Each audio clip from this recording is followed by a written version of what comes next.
Hello. I've decided to start a series of videos about alternate history scenarios. I am a big fan of the idea of alternate history as a concept. Especially the really crazy ones. The thing is though, most people who make alternate history tend to shy away from such scenarios as they deem them too unlikely.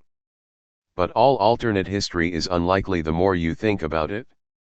So I'll try to do what I've named Gonzo alternate history, named after Gonzo journalism. Basically, I will describe fantastic scenarios that I'd like to see happening, or ones I'd be curious about, biases and all. I will avoid racist undertones to the best of my abilities though. Most of history is the classing of civilizations, and me favoring one over the other doesn't mean I dislike the losing side. This scenario is pure wish fulfillment, as it is about a timeline where 2D animation wasn't phased out in the 2000s/2010s, but continued on as Western animations go to choice. How would that happen? Who cares? Maybe a secret organization of animators infiltrated the highest positions of every company in the industry and secretly manipulated their business decisions. Point is, the attitude Hollywood has towards 2D vs 3D animation is different. Despite the rapid technological advancements in CGI, this style is seen as second to the traditional 2D style. So how does that affect the world? The 2000s are slightly, but nonetheless significantly different. Disney gives films like Treasure Planet and Atlantis the promotional marketing they deserve, instead of burying them. This, along with Lilo and Stitch, defines the aesthetic of sci-fi for the following years.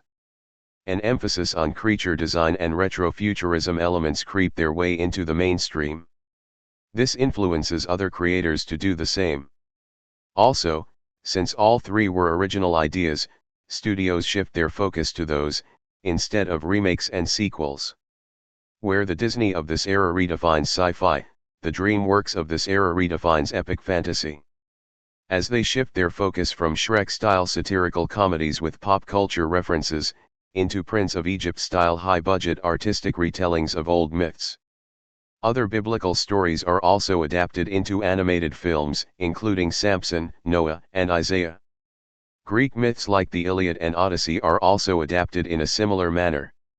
With the Iliad in particular touching mature topics in a way reminiscent of Hunchback of Notre Dame, except about war instead of religious hypocrisy. The 2010s roll around and the animation industry continues to invest a lot more in the quality of 2D animation.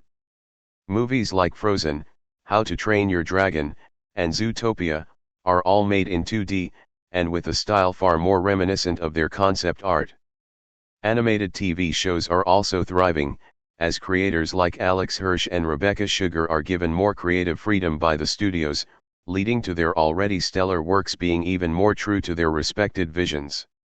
After all, the companies make more than enough money to not have to worry about expenses, and nobody wants to mess with the animator organization's top priority. All this leads to a much different 2020s. Better treatment from the industry causes many indie animation ideas to not be so indie.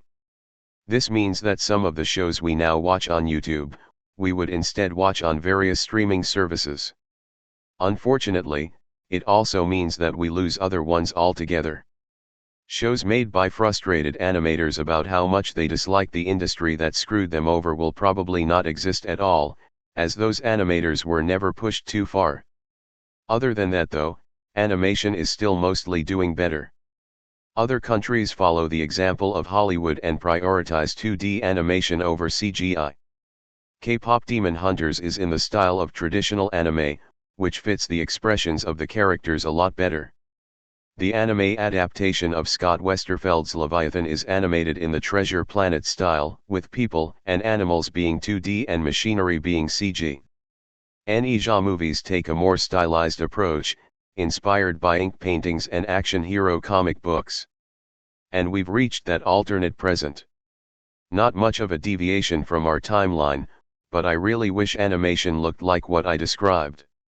Like I don't think what we have is bad, I just wish it was allowed to be what it was meant to, without the profit-maximizing economic system getting in the way. Don't worry, The other alternate history scenarios I have planned are a lot grander in scope, and equally if not more unlikely. This was just a proof of concept. Tell me if you're interested to see more. If you're not, I'll still post them but make them private. Goodbye for now.